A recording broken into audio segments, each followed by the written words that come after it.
Would you explain to me what the out-of-body experience is? Because you don't have to explain to me, but explain to everybody. Let's assume that they've never heard of it before. What are we talking about? Well, we're talking about astral projection, and it's the same thing as you probably, I imagine most of the listeners heard about the people that had near-death experiences, where they lifted out of their body and they seen themselves laying on the bed or wherever they were, or if they had a car accident, seen themselves laying in the car.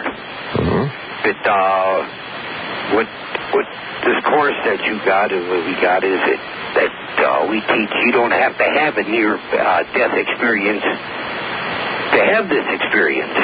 That everybody can, and if they really make up their mind to do it, they can do it.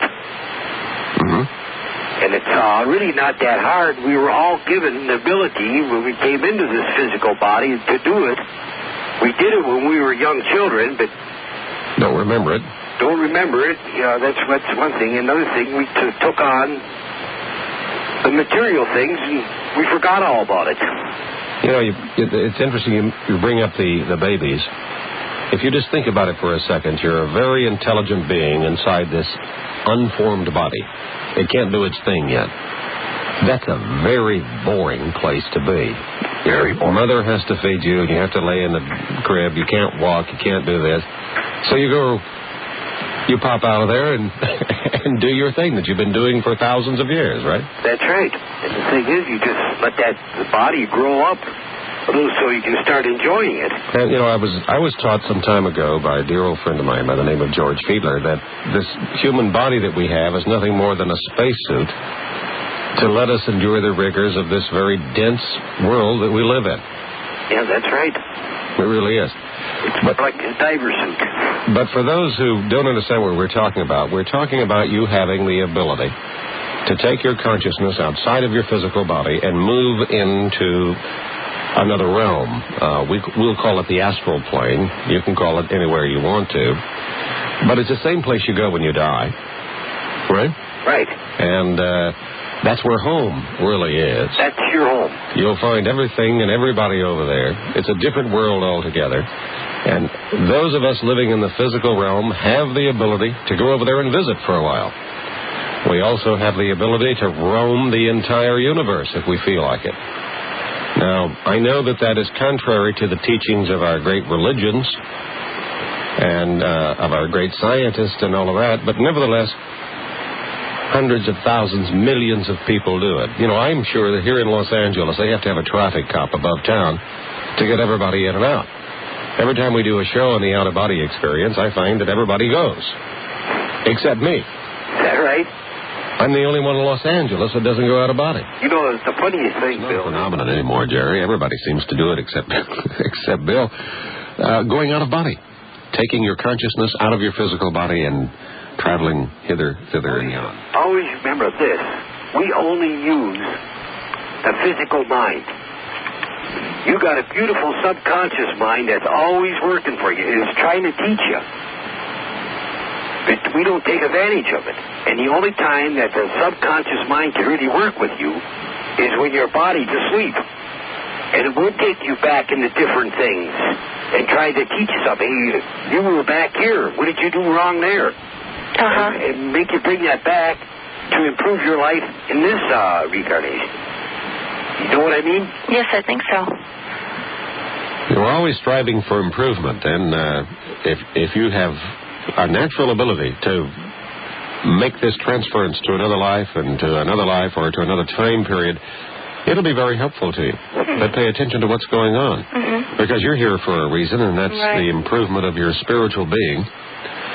And what a marvelous tool it is for you to help do just that.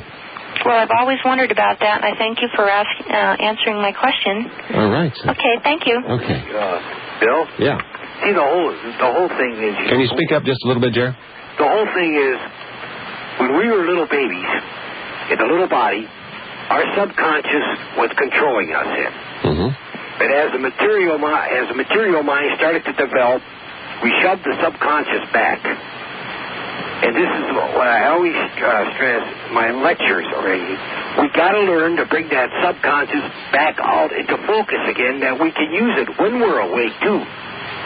And this is the whole thing about astral projection, of using the subconscious to do it, not the physical. We want to put the physical to sleep and use the subconscious. Right. And, one of the tricks of life, I think, particularly in this more enlightened time, is the ability to tap that. Whereas usually we can't. But I think we're finding more and more people who can, and there's a need for doing that now, right? That's right. And we can tap it if we work at it. And realize that we can. I think that's the first step.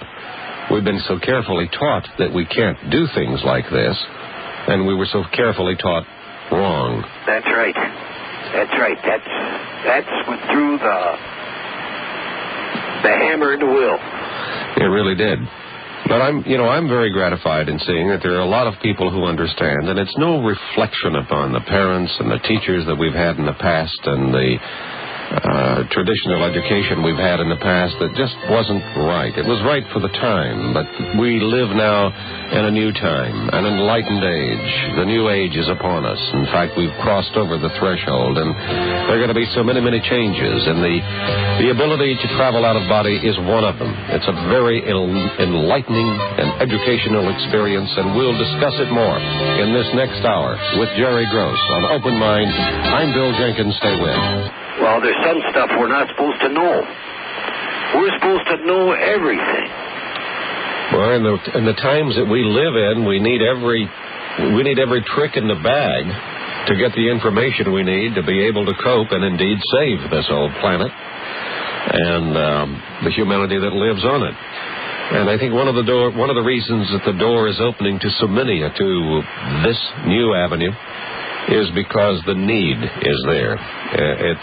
People have had for all of man's history a relationship with the spiritual side of life that has been done through the prophets and through the seers and through the transmediums and those people who had that connection.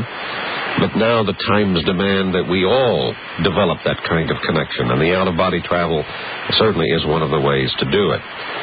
We've seen enough scientific data, I think, to establish that it does happen. In fact, the burden of proof is on the detractors now that it doesn't happen. It does happen.